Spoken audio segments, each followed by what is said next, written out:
আমাদের এই জাতির সূর্য সন্তান, যিনি আপনারা ২০২৪ সালের স্বাধীনতা দেখেছেন। ১৯৭৫ সালের যে স্বাধীনতা, সেই স্বাধীনতা এনে দিয়েছিলেন আপনারা যে মানুষটিকে দেখছেন, সেই মানুষটি জনাব মেজর ডালিম। আমি আপনাকে মেজর ডালিম বলি।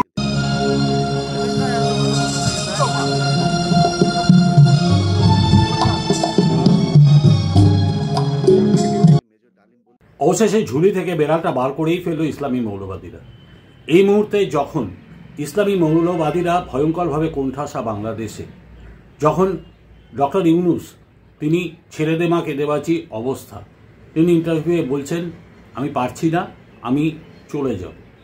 সেই অবস্থায় এগিয়ে আসছে ২০শে জানুয়ারি, অর্থাৎ যেদিন ডোনাল্ড ট্রাম্প আমেরিকার সিংহাসনে বসবে। তারপরে যেটা হতে চলেছে সেটা হচ্ছে বাংলাদেশের ওপরে একটা চাপ আসবেই। সেই চাপটা অন্য কিছুই নয়, চাপটা হচ্ছে নির্বাচন করো, এটি গণতান্ত্রিক সরকার নিয়ে এসো। এবং এই মুহূর্তে গণতান্ত্রিক সরকার নিয়ে আসতে গেলে যে জায়গাটা হবে সেটা হচ্ছে স্বাভাবিক নিয়মে বিএনপি ক্ষমতাসীন হবে। জামাতে ইসলামী সমর্থক খুব বেশি হলে বাংলাদেশের 20% হবে। এখন মেজরিটি কিন্তু বিএনপির পক্ষে, কাজেই বিএনপি এই মুহূর্তে চলে আসতে চলেছে ক্ষমতায়।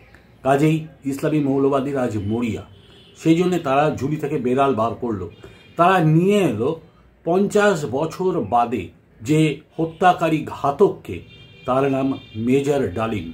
মেজর ডালিমের নাম কুখ্যাত, কেননা তিনি ছিলেন শেখ মুজিবের হত্যাকারী ঘাতক এবং 15ই অগস্ট 1975-এ তিনি যেটা করেছেন সেটা হচ্ছে ইতিহাসের নৃশংসতম অধ্যায়ের রচয়িতা তিনি।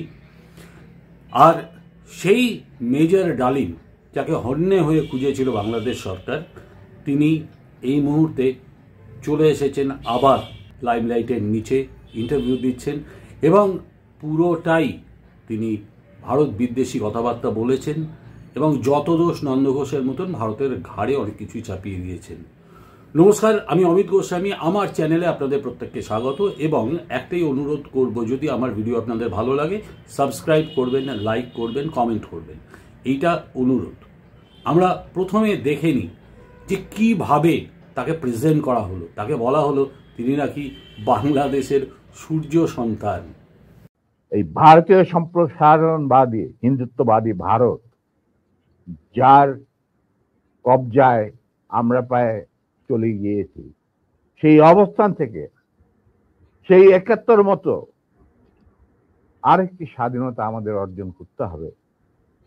তা না হলে তোমাদের বিপ্লব ব্যর্থতাই পর্যবেসিত।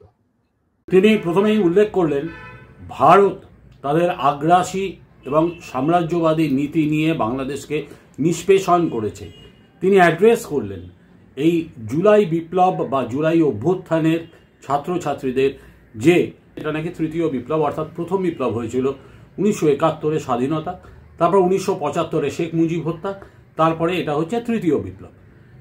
আরেকটা বিপ্লবের দরকার, সেটা হচ্ছে চতুর্থ বিপ্লব। সেই চতুর্থ বিপ্লবটা কি তিনি স্পষ্ট ইঙ্গিত দিয়েছেন। সেই স্পষ্ট ইঙ্গিতটা হচ্ছে এরকম, সেই ইঙ্গিতটা হচ্ছে ইসলামী মৌলবাদকে প্রতিষ্ঠা করা। একদম পরিষ্কার এই জায়গাটায় কিন্তু ভয়ের দিক আছে। এরপরে আপনারা এই ভিডিও দেখবেন, তারপরে দেখবেন যে পর তিনি কিভাবে মিথ্যাচার করে ভারতের প্রতি তার বিষ উগড়েছেন। তাই আমরা জীবনের ঝুঁকি নিয়ে আল্লাহর নাম নিয়ে বেরিয়ে পড়ি এবং অতি সহজেই দিল্লি পর্যন্ত পৌঁছে যায়। এবং সেখানে আমাদেরকে রিসিভ করা হয় সাউথ ব্লকে, মানে প্রাইম মিনিস্টারের অফিসে, শ্রীমতী ইন্দিরা গান্ধী, র প্রধান founding father general Ruban Singh, DP Dhar, মুখ্য সচিব প্রাইম মিনিস্টারের and in charge of Bangladesh affair, এনারা আমাদেরকে রিসিভ করে। এটা সূত্রপাত হয় মুক্তিযুদ্ধ চলাকালীন অবস্থায়। আমরা বুঝতে পেরেছিলাম যে বাংলাদেশের মুক্তিযুদ্ধটা অ্যাকচুয়ালি কাদের ইন্টারেস্টে হচ্ছে। এটাকে আমাদের ইন্টারেস্টে হচ্ছে যে আমরা আমাদের দেশ যুদ্ধ করে স্বাধীন করব, নাকি এটার পেছনে অন্য কোনো উদ্দেশ্য কাজ করছে। যে এটা তো একদম একটা দাস খড়, যে আমরা ক্রমান্বয়ে ভারতের একটা করদ রাজ্য, তারপরে একটা অঙ্গরাজ্য হিসেবে পরিণত হবে বাংলাদেশ, হবু বাংলাদেশ। আর ওই joint declaration between Usmani and general Manekshaw joint command establish করার পর কথা ছিল যে general Usmani on behalf of Bangladesh government will invite general Manekshaw to come and be present as an auxiliary force commander, সহায়ক শক্তির commanding chief হিসাবে in the Sunday ceremony, but the instrument will be signed by the Mukti Fauj commanding chief, who was General Usmani, Colonel Usmani. কিন্তু সেটা হতে দেওয়া হলো না। 16 ডিসেম্বরে যে সারেন্ডার সেরেমনি হলো রেস কোর্সে, সেখানে পরিষ্কার বাংলাদেশের জনগণ দেখতে পেল যে পাকিস্তান আর্মি সারেন্ডার করছে ভারতীয় সেনাবাহিনীর কাছে, এবং সেখানে সাইন করছেন আরোরা ভারতীয় বাহিনীর পক্ষে, আর ওদিকে নিয়াজি পাকিস্তানি আর্মির পক্ষে। সেখানে মুক্তিযোদ্ধারা কোথায়? মুজিবকে যখন ছাড়া হলো, তাকে যখন ছেড়ে দেওয়া হলো, তখন ইন্দিরা গান্ধী তাকে পাকিস্তানে ফোন করে বলল যে, ফোন করলো মুজিব, ফোন করে বলল যে আমি দেশে ফিরে যাচ্ছি। তখন ইন্দিরা গান্ধী বলল, যাওয়ার আগে আপনার সাথে দেখা করে আমি আপনাকে কৃতজ্ঞতা জানতে চাই। তো তখন ইন্দিরা গান্ধী বলল, কৃতজ্ঞতা তো জানাবেন, আপনি ফোন না করলে আমি আপনাকে ফোন করতাম, আপনাকে ঢাকায় সরাসরি আপনি যাবেন না, আপনি নয়াদিল্লি হয়ে যেতাম। মুজিব সেটাই করলেন, তিনি চলে গেলেন নয়াদিল্লি, লন্ডন হয়ে। সেখানে কি হলো, যে 7 দফা চুক্তিতে সাইন করার পর প্রবাসী সরকার গঠন করেছিল তাজউদ্দিন আর নজরুল ইসলাম, সেই আওয়ামী লীগ বাংলাদেশে ক্ষমতা গ্রহণ করলো সারেন্ডারের পর ওই 7 দফা ভিত্তিতে, এবং সেই 7 দফাতে মুজিব স্বাক্ষর দেওয়ার পর ফিরে গিয়ে তিনি ক্ষমতা নিজে হাতে নিয়ে। মুক্তিযুদ্ধ যখন শুরু হয়েছিল তখন মেজর ডালিম ছিলেন পাকিস্তানে, এবং পাকিস্তানে থাকার পরে তিনি এবং আরও 2 জন তারা বর্ডার ক্রস করেন, এবং বর্ডার ক্রস করে চলে আসেন নিউ দিল্লিতে, এবং নিউ দিল্লিতে তারা ভারত সরকারের আতিথেয়তা গ্রহণ করেন, এবং আতিথেয়তা গ্রহণ করে তারপরে তারা মুক্তিযুদ্ধের ট্রেনার হিসেবে জয়েন করেন। ফোরফ্রন্টে মেজর ডালিম যাননি, কিন্তু মেজর ডালিম তখন একজন ট্রেনার হিসেবে, অর্থাৎ তিনি নিজে যেহেতু ট্রেন্ড, বয়স অত্যন্ত কম, সেই অবস্থায় অর্থাৎ 21 বছর বয়স, তা সত্ত্বেও তিনি ট্রেনার হিসেবে জয়েন করেন গেরিলা বাহিনীকে তৈরি করার জন্য। ভালো করেছেন, কিন্তু তিনি দিল্লি জাতীয়তা গ্রহণ করেছিলেন সে সম্পর্কে তার কোনো রকম আফসোস বা অন্য কিছু নেই। তারপরে তিনি শুরু করলেন আবার ভারত বিরোধিতা। এই যেন যখন তারা মুক্তিযুদ্ধ শুরু করেছেন তখন থেকেই ভারত নাকি তাদের সাম্রাজ্যবাদী নীতি তাদের উপরে চাপিয়ে দিয়েছে। এটা সর্বৈব মিথ্যে কথা। কারণ ভারতের একটা স্বার্থ অতি অবশ্যই ছিল মুক্তিযুদ্ধের ক্ষেত্রে, সেটা হচ্ছে 1 কোটি শরণার্থীর চাপ ভারতের অর্থনীতির ওপরে প্রবলভাবে চাপ সৃষ্টি করেছিল, যে চাপ থেকে ভারত উদ্ধার পেতে চেয়েছিল, এটা ঘটনা। যার জন্য ভারত মুক্তিবাহিনীকে সমর্থন করেছিল, কিন্তু কখনো কোনো অবস্থাতে নিজেরা যুদ্ধে জড়ায়নি। যুদ্ধে জড়িয়েছে অনেক পরে, সেটা হচ্ছে 23 ডিসেম্বর। অথচ তিনি প্রথমেই এই মিথ্যেটা দিয়েই শুরু করলেন, সেটা হচ্ছে প্রথম থেকেই ভারত নাকি সাম্রাজ্যবাদী ভূমিকা নিয়েছিল। তারপরের ঘটনা সেটা হচ্ছে 16 ডিসেম্বর অর্থাৎ বিজয় দিবসের সময় ভারতীয় সেনাবাহিনীর কাছে পাকিস্তানি সেনাবাহিনী আত্মসমর্পণ করেছিল। সেখানে কর্নেল ওসমানীকে ছকবাজি করে আসতে দেওয়া হয়নি। ব্যাপারটা একেবারেই ঠিক নয়, কেননা কর্নেল ওসমানী তার হেলিকপ্টার খারাপ হয়ে যাওয়ায় এবং হেলিকপ্টারের গায়ে গুলি বেঁধায় তিনি সিলেটে অবতরণ করেছিলেন এবং সিলেটে ছিলেন, এবং তার হুকুম অনুযায়ী গ্রুপ ক্যাপ্টেন AK খন্দকার তিনি সেদিন উপস্থিত ছিলেন। তিনি যেহেতু ড্রেসড ছিলেন না, সেই জন্য উনি ফোরফ্রন্টে আসেননি। আরেকটা কথা, সেটা হচ্ছে সেই আত্মসমর্পণের একটা শর্ত পাকিস্তান দিয়েছিল, সেটা হচ্ছে তারা একটা রেকগনাইজড সেনাবাহিনীর কাছে তারা আত্মসমর্পণ করবে। তখন আত্মসমর্পণটা জরুরি ছিল, যুদ্ধ বন্ধ করা জরুরি ছিল, নাহলে ক্যাজুয়ালিটি বাড়ত। যার জন্য ভারত এটা নিয়ে খুব বেশি চাপাচাপি করেনি যে না, তাদের যৌথ বাহিনীর কাছেই আত্মসমর্পণ করতে হবে। এর পরের মিথ্যাটা আরও মজাদার। তিনি বলছেন যে শেখ মুজিবকে যখন ছাড়া হলো তখন শেখ মুজিবকে লন্ডনে নিয়ে যাওয়া হলো। লন্ডনে নিয়ে যাওয়ার পরে শেখ মুজিব দিল্লিতে এসেছিলেন এবং 3 দিন আগে সেটা এসেছিলেন শ্রীমতী ইন্দিরা গান্ধীর নির্দেশে। একেবারেই তাই নয়, শেখ মুজিব স্বেচ্ছায় এসেছিলেন এবং তিনি এসেছিলেন একটাই কারণে, সেটা হচ্ছে ভারতীয়দের বা ভারতের প্রধানমন্ত্রীকে তার কৃতজ্ঞতাটা জানাতে, যে এই 9 মাস তারা যে কষ্টটা করেছে সেই জন্যে। এবং সেদিন যে 7 দফা চুক্তিপত্রে সইয়ের কথা তিনি বললেন, এটা সর্বৈব মিথ্যে। 7 দফা চুক্তিপত্রে যদি সই হয়েও থাকে তাহলে সেটা কেন প্রকাশিত হলো না? এবং 7 দফা চুক্তিপত্রটা কি শুনেছি, কিন্তু আপনারা একটু প্রকাশ করে দেখান তো। তার 2 মিনিট সময় নেব। 14ই ডিসেম্বরে বুদ্ধিজীবী হত্যাকাণ্ড দিবস নিয়ে স্যার একটু বলেন। ভাই, বুদ্ধিজীবী হত্যাকাণ্ডটা ওই তুমি যদি দীপুধরের কথা, স্যার এটা কারা করেছে স্যার? দীপুধরের কথাটা যদি তুমি শুনে থাকো ভালোভাবে, আর শ্রোতারা যদি শুনে থাকে, সেটা তো পরিষ্কার ইঙ্গিত থাকে যে তারাই সবকিছু করে দেবে, আমাদের কাজ দরকার নাই। তো এটা কার ক্ষেত্রে? পাকিস্তানের ওদের বাইরে কি করবে?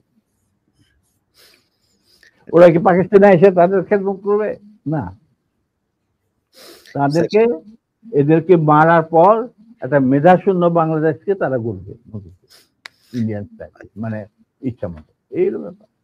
মেজর ডালিম বীর উত্তম, তাকে আমরা ফেরত চাই এবং বাংলাদেশ সরকারের কাছে আমার অনুরোধ থাকবে, বিশেষ করে বিএনপির কাছে আমার অনুরোধ থাকবে যে মেজর ডালিমের কাছে আমি অনেক দিন ধরেই এই অভিযোগটা শুনছিলাম যে মেজর জিয়াউর রহমান সাহেব ওনাদের প্রতি সুবিচার করেন নাই।